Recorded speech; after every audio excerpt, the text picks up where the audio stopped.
Je vous ai promis une série sur les différentes appellations de Mohammed. Commençons par la plus répandue et la plus ancienne. Ce n'est pas, comme tu pourrais le croire, celle de messager Rasoul ou de prophète Nabi, mais tout simplement toi.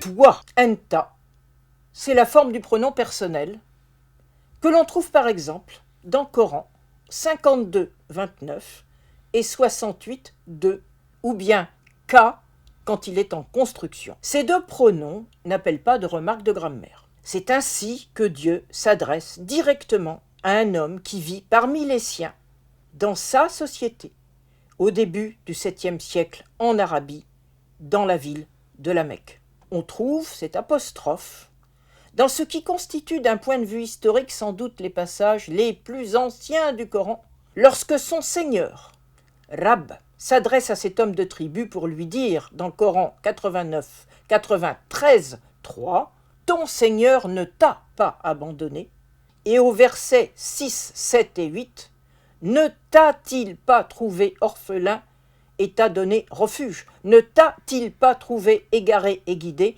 Ne t'a-t-il pas trouvé dans le besoin et donné à suffisance ?» On trouve également cette adresse directe dans la sourate 94 jusqu'au verset 4 lorsqu'il est dit « N'avons-nous pas élargi ta poitrine, enlevé le poids qui pesait sur elle et qui accablait ton dos ?»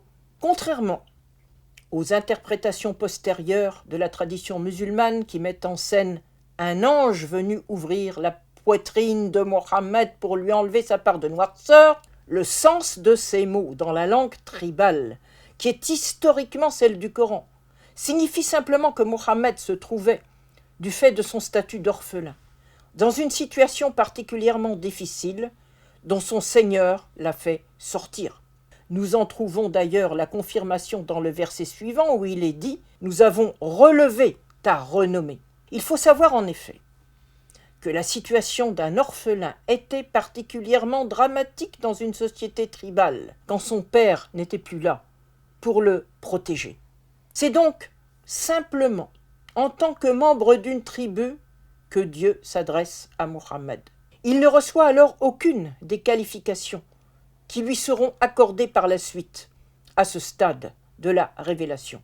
Mohammed est alors un homme comme un autre dans sa tribu. C'est ce qu'on retrouve dans 3 passages coraniques, où il est désigné par la formule très explicite « Sahibukum », votre compagnon.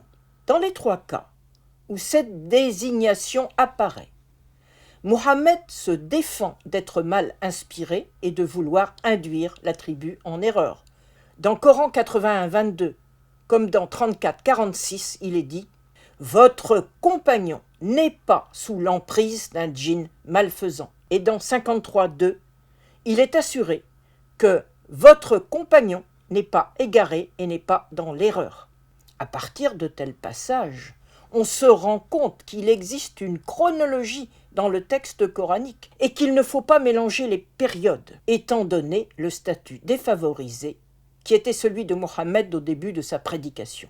Mohammed entame un chemin difficile, dont il faut s'efforcer de retrouver les étapes, sans se laisser influencer par la représentation qu'on peut avoir de sa réussite postérieure comme personnalité médinoise, qu'il faudra aussi soumettre à une analyse historique précise, même si cela ne concorde pas avec la vision avant tout religieuse qu'on se fait aujourd'hui. Avant d'aborder cette période, nous allons étudier avec le mot nazir et ses équivalents la manière dont Mohammed est nommé à la Mecque en tant que porteur d'une inspiration divine. À très bientôt.